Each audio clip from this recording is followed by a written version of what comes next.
Shalom.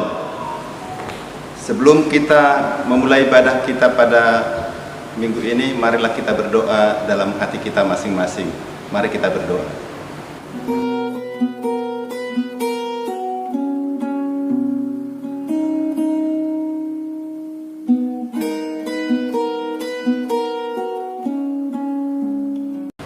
Amin.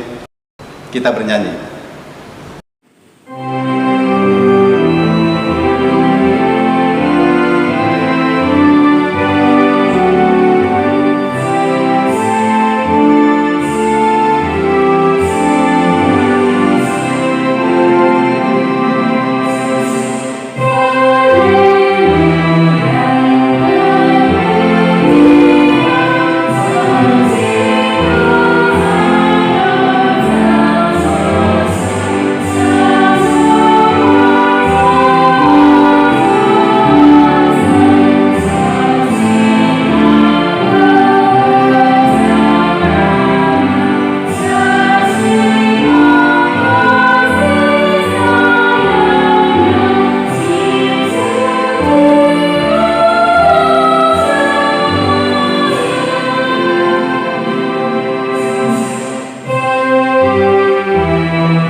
Di dalam nama Allah Bapa dan nama anaknya Tuhan Yesus Kristus dan nama Roh Kudus yang menciptakan langit dan bumi.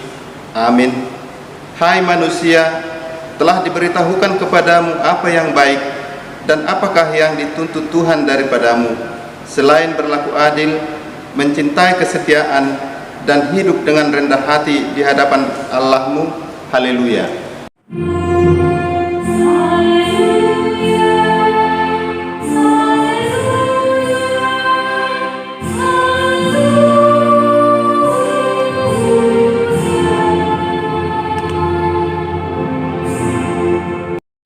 Marilah kita berdoa. Ya Tuhan Allah Bapa kami yang di surga, berilah kepada kami hati yang kudus, pikiran yang baik, dan jiwa yang sungguh melakukan pekerjaan yang baik. Berilah kami damai, agar kami merasa aman dan tentram di dalam perlindungan-Mu. Kiranya kami senantiasa berpegang pada firman-Mu dalam menghadapi musuh-musuh kami. Jaga dan kuatkanlah kami di dalam Yesus Kristus Tuhan kami. Amin.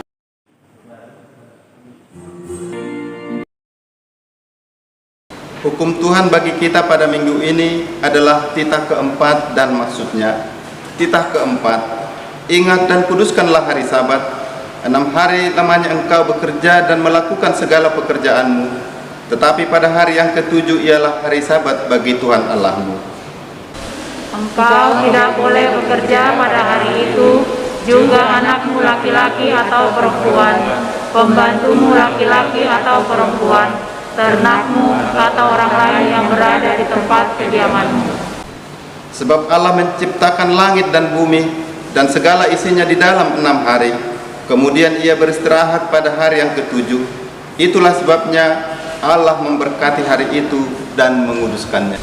Maksudnya adalah kita harus takut serta fasih kepada Allah, Sebab itu jangan menganggap rendah akan ajaran dan firman Allah.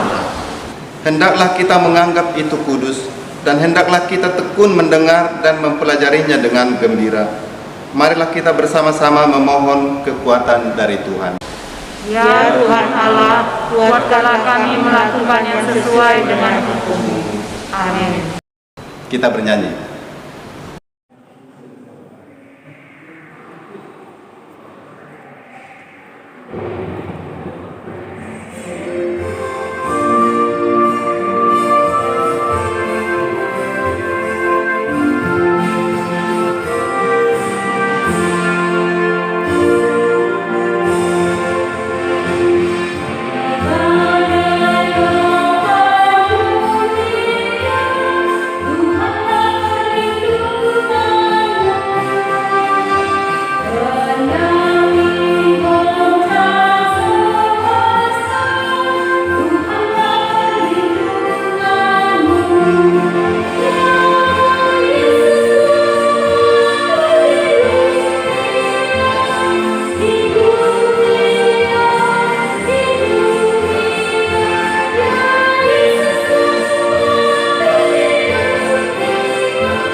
Marilah kita merendahkan diri kita untuk mengaku dosa kita. Ya Tuhan Allah Bapa kami yang di surga, Engkau mengampuni kami orang yang hina dan tercela ini di dalam anak kesayangan-Mu. Kasihanilah kami orang yang berduka cita yang berdosa ini. Nyatakanlah di dalam hati dan jiwa kami ini akan keampunan segala dosa dan kesalahan kami itu. Karuniakanlah Roh Kudus bagi kami untuk memberi kekuatan, keteguhan dan ketetapan hati, supaya iman kami tidak tergoyahkan. Bimbing dan ajarlah kami, ya Tuhan, agar kami benar-benar dan sungguh-sungguh menyerahkan diri, hati, dan jiwa kami kepadamu saja, sebagai korban yang hidup dan kudus, oleh sebab anak-Mu Yesus Kristus Tuhan kami. Amin.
Dengarlah janji Tuhan akan pengampunan dosa kita.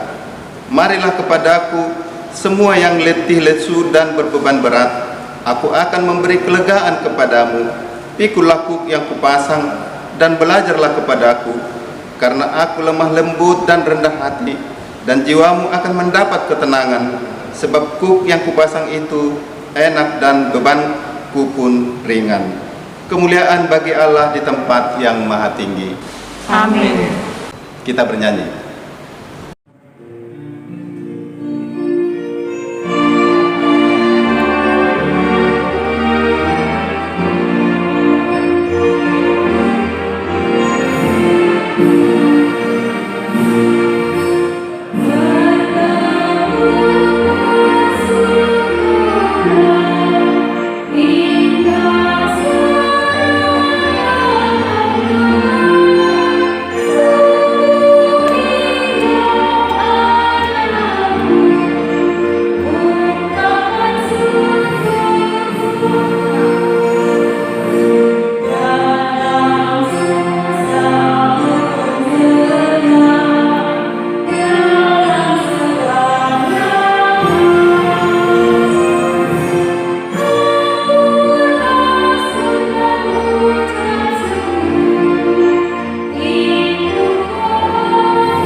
Marilah kita membaca firman Tuhan yang ditetapkan untuk minggu ini sebagai epistel pada ibadah kita yang tertulis dalam kitab Markus pasal 12 ayat 41 sampai dengan 44. Pada suatu kali Yesus duduk menghadapi peti persembahan dan memperhatikan bagaimana orang banyak memasukkan uang ke dalam peti itu.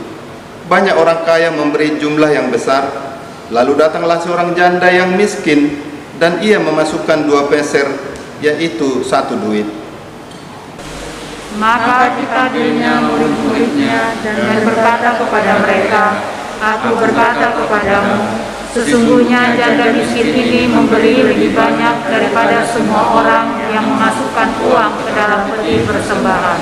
Sebab mereka semua memberi dari kelimpahannya, tetapi janda ini memberi dari kekurangannya, semua yang ada padanya, yaitu seluruh nafkahnya. Demikianlah firman Tuhan. Berbahagialah orang yang mendengar firman Allah serta memeliharanya. Amin. Kita bernyanyi.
Marilah kita bersama-sama mengaku iman kepercayaan kita sebagaimana teman-teman seiman di seluruh dunia. Kita bersama-sama mengucapkannya.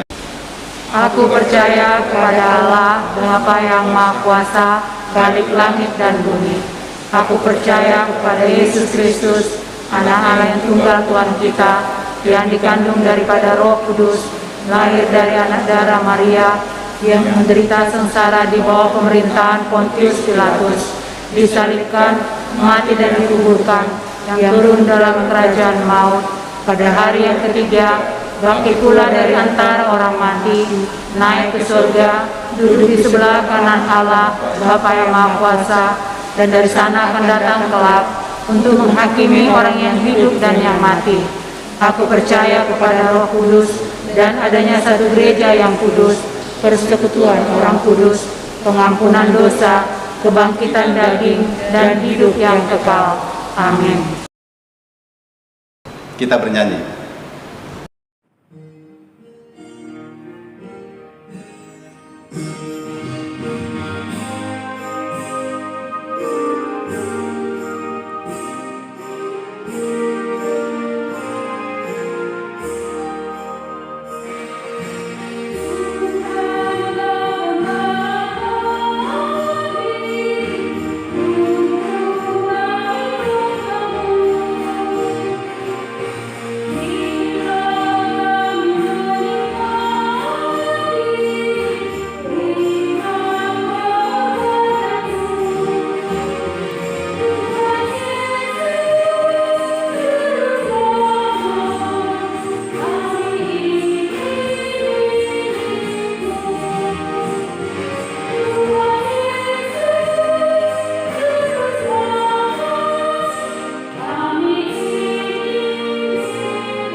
Kita berdoa.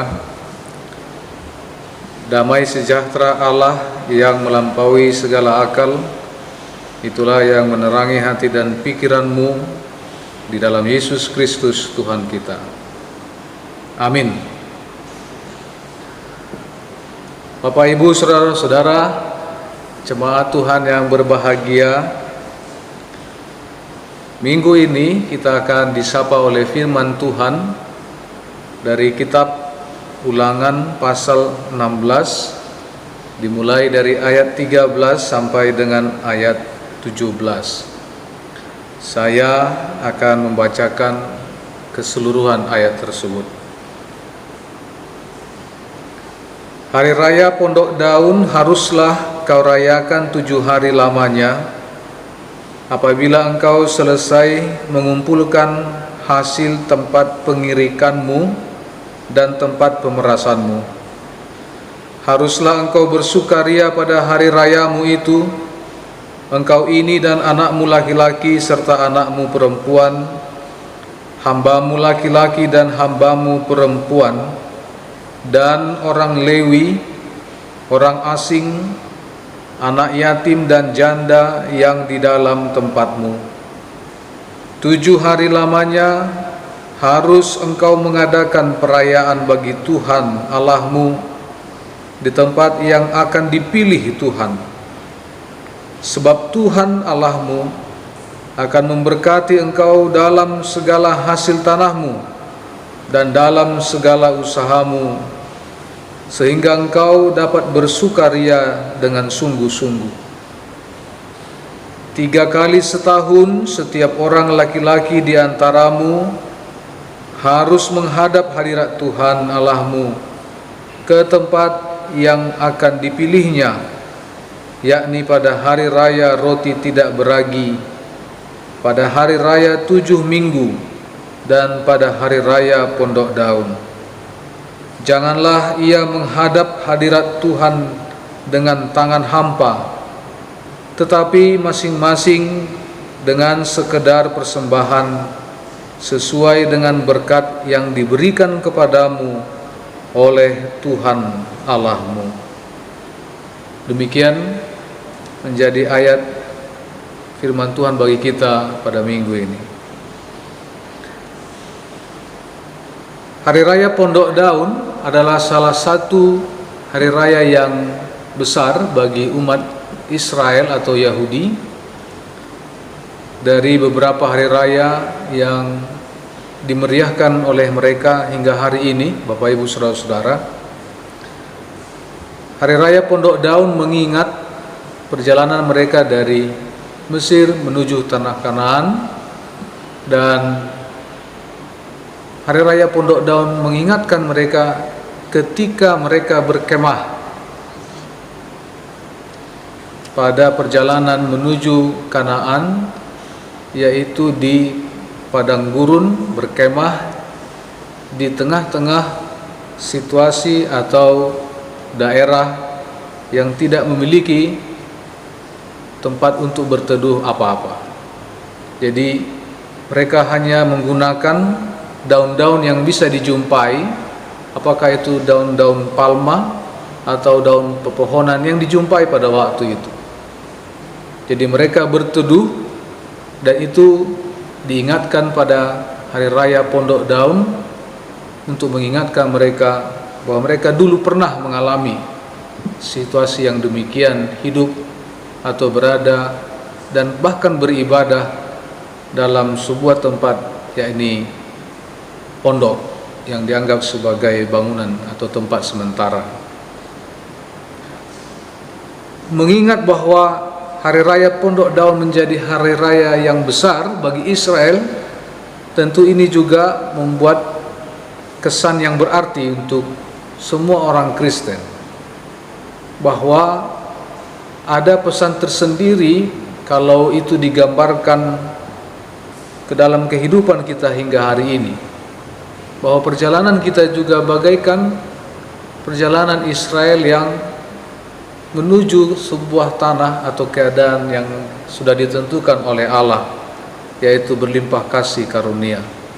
Namun dalam perjalanan itu kita kadang-kadang harus stop, berhenti pada satu saat tertentu, dan di sana kita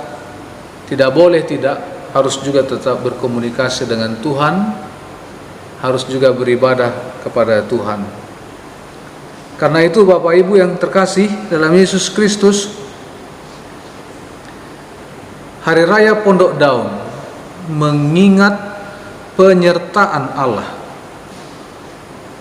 Israel mengingat penyertaan Allah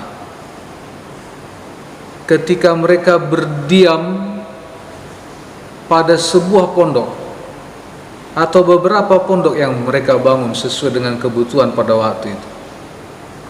Namun di dalam pondok itu mereka juga harus beribadah, dan bahkan dalam peribadahannya mereka tidak hanya begitu saja beribadah, tetapi mereka juga menyerahkan persembahan-persembahan. Jadi Hari Raya Pondok Daun itu sebuah hari raya yang juga membawa persembahan yang terbaik kepada Tuhan. Hari raya yang menjadi pertemuan kudus dengan Tuhan. Dan korban yang dipersembahkan merupakan korban api-apian bagi Tuhan. Artinya korban yang mengharumkan bagi Tuhan sendiri, yang memberikan perhatian kepada Tuhan bahwa Dia akan memimpin dan Tuhan pasti akan memperdulikan. Jadi korban api-apian sengaja diberikan kepada Tuhan untuk mengundang Tuhan lebih peduli dalam perjalanan kehidupan Israel. Jadi itu adalah pertemuan kudus, meskipun pada posisi atau tempat yaitu sebuah pondok. Karena itu perayaan itu harus menjadi pertemuan kudus yang berisi dengan korban, persembahan kepada Tuhan. Lalu dalam perayaan Pondok Daun ini, bahwa di sana ada pesan khusus juga secara tradisi Israel, bahwa dalam merayakan hari itu dilarang untuk melakukan sesuatu pekerjaan berat. Jadi kalau Israel pada perayaan Hari Pondok Daun, mereka tidak boleh melakukan sesuatu pekerjaan berat. Nanti kalau kita boleh baca dalam Imamat 23 ayat 36. Jadi tidak boleh ada seorang pun yang melakukan pekerjaan berat. Karena itu adalah sekali lagi hari raya yang menjadi pertemuan kudus dengan Tuhan. Nah, kalau kita memahami bagaimana posisi hari raya Pondok Daun bagi kehidupan orang Israel sebagai sebuah perayaan yang sangat penting dalam kehidupan mereka sampai hari ini, mengingat kebesaran Tuhan dan penyertaannya, maka kita memahami dalam konteks kekinian, bahkan sesuai dengan topik minggu kita tentang ibadah dan persembahan yang terjadi di dalamnya. Maka ayat ini membawa kita untuk mengingat, pertama, hidup kita adalah sebuah ibadah. Sepanjang hidup kita adalah peribadahan kepada Tuhan. Jadi setiap hari kita ini seharusnya membawa sebuah persembahan yang kudus kepada Tuhan. Setiap hari kita, apapun aktivitas kita, itu adalah sebuah pertemuan yang kudus dengan Tuhan, yang di dalamnya juga ada persembahan-persembahan yang sangat berarti dan yang memuliakan nama Tuhan. Jadi hidup kita adalah sebuah ibadah sebenarnya. Meskipun ada ibadah-ibadah yang secara khusus kita selenggarakan dan kita laksanakan pada satu tempat tertentu, misalnya di gereja, atau ada ibadah keluarga, ibadah lingkungan, dan lain sebagainya. Tapi yang mau kita cermati bahwa seluruh hidup kita adalah ibadah, dan seluruh gerakan hidup kita adalah bagian dari ibadah itu sendiri. Oleh karena itu, pertemuan kita dengan Allah setiap hari itu menjadi pertemuan yang diatur secara demikian rupa sebagaimana sebuah ibadah yang kita pahami hingga saat ini.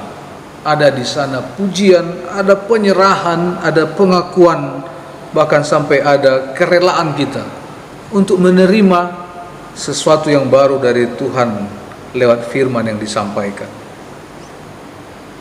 Pertanyaan yang muncul mungkin adalah, ketika kita beribadah, haruskah membawa persembahan? Haruskah membawa persembahan? Kalau kita mau ibaratkan, kalau mau kita menggambarkan, Bapak Ibu, saudara-saudara jemaat Tuhan, bahwa yang beribadah itu seperti menjumpai seorang raja, maka mau tidak mau kita harus membawa sesuatu yang berarti untuk seorang raja agar dia mau menerima kita, agar dia mau mendengarkan kita. Bukankah Allah kita itu adalah raja bagi kita dalam iman?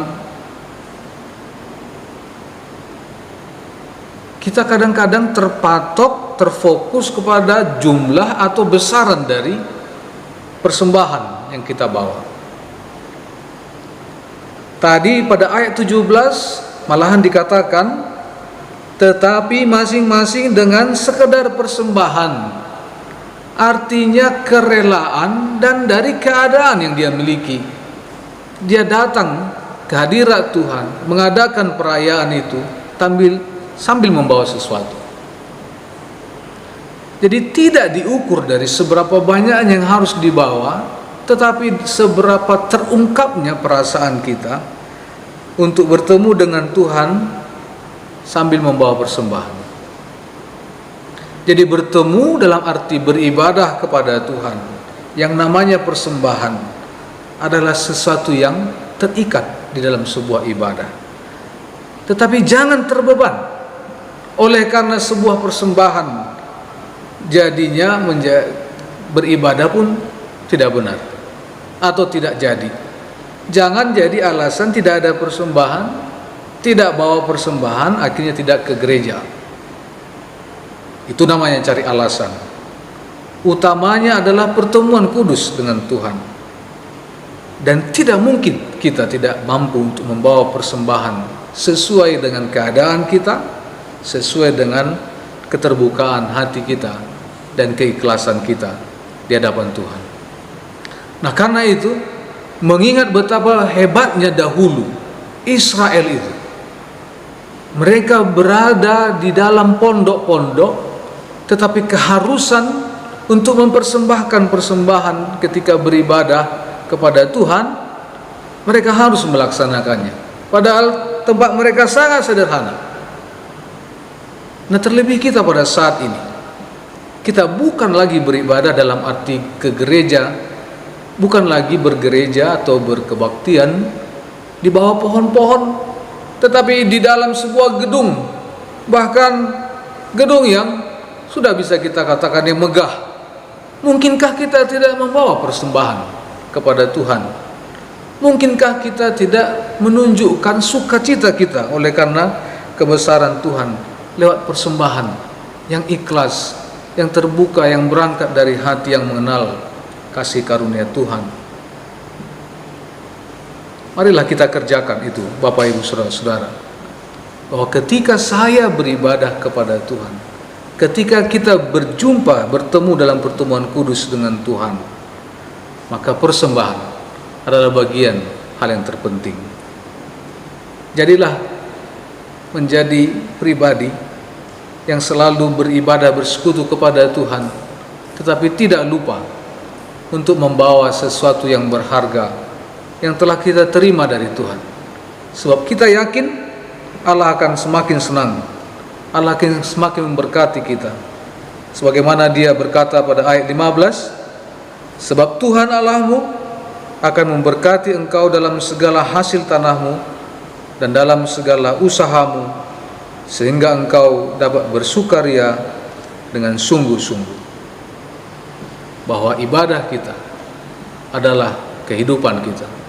Hidup kita adalah ibadah, pertemuan yang kudus dengan Tuhan. Oleh sebab itu, setiap hari mari kita lakukan yang terbaik, persembahkan yang terbaik untuk Tuhan. Amin. Kita berdoa. Tuhan Allah Bapa kami, Engkau telah menganugerahkan kepada kami kemampuan untuk memahami segala perbuatan, kejadian, dan penyertaan-Mu pada waktu yang lalu.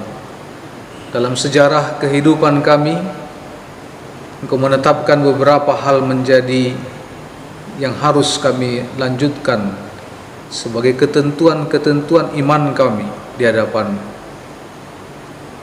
Sebagaimana hari ini, sejarah yang terukir dalam perjalanan Israel merayakan hari raya Pondok Daun menjadi pesan iman spiritual bagi kami dalam kehidupan ini,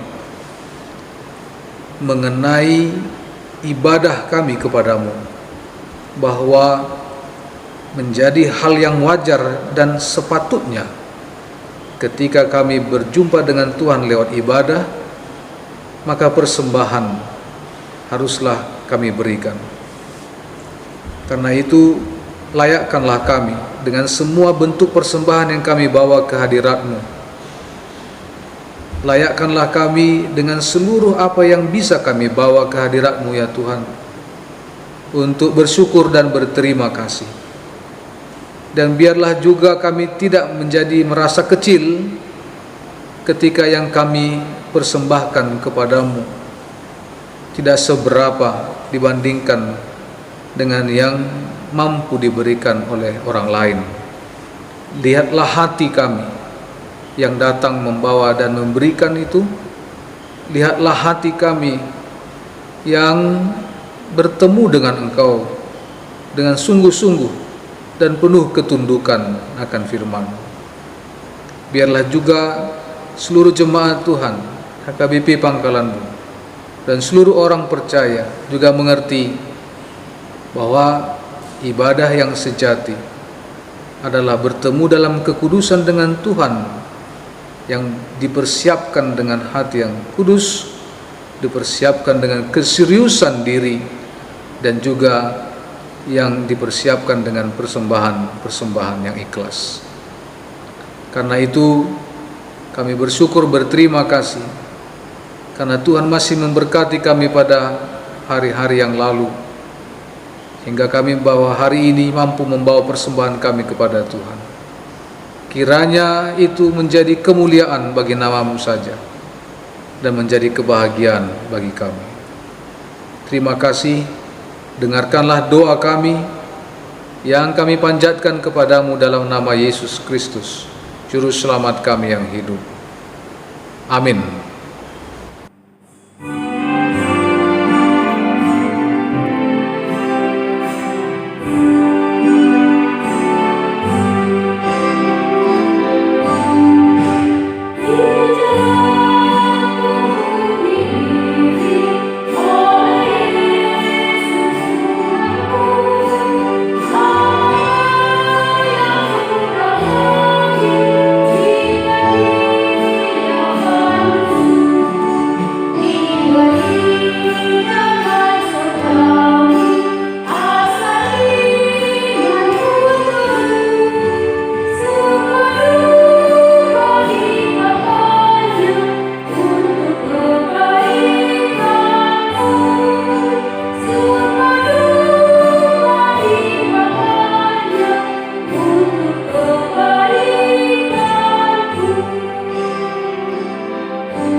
Marilah kita berdoa untuk menyerahkan persembahan kita kepada Tuhan. Ya Allah Bapa kami yang di sorga, kami mengaku bahwa Tuhan adalah sumber dari segala karunia yang melimpah dalam kehidupan kami masing-masing. Sebagian daripada karunia itu kami serahkan kembali sebagai persembahan kepada Tuhan. Terimalah dan berkatilah persembahan umat-Mu ini, agar dapat kami pergunakan untuk pekerjaan dan pelayanan kerajaan Tuhan di dunia ini.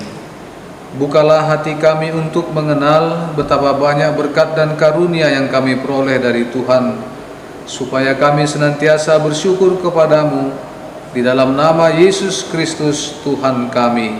Amin.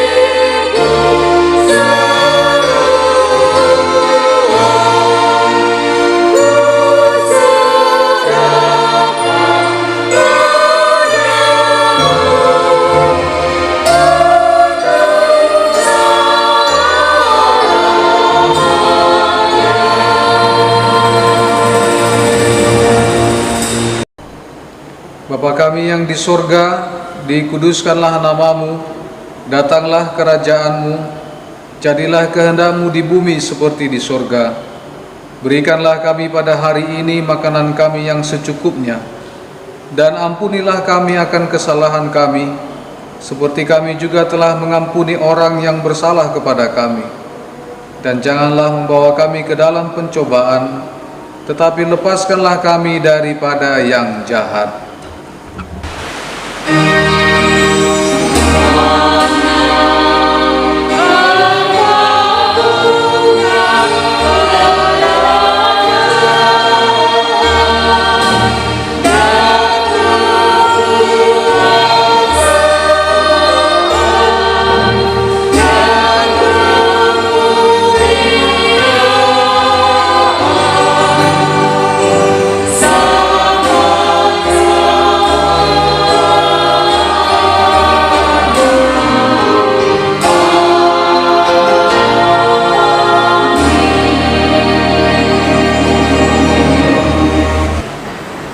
Tuhan memberkati engkau dan melindungi engkau.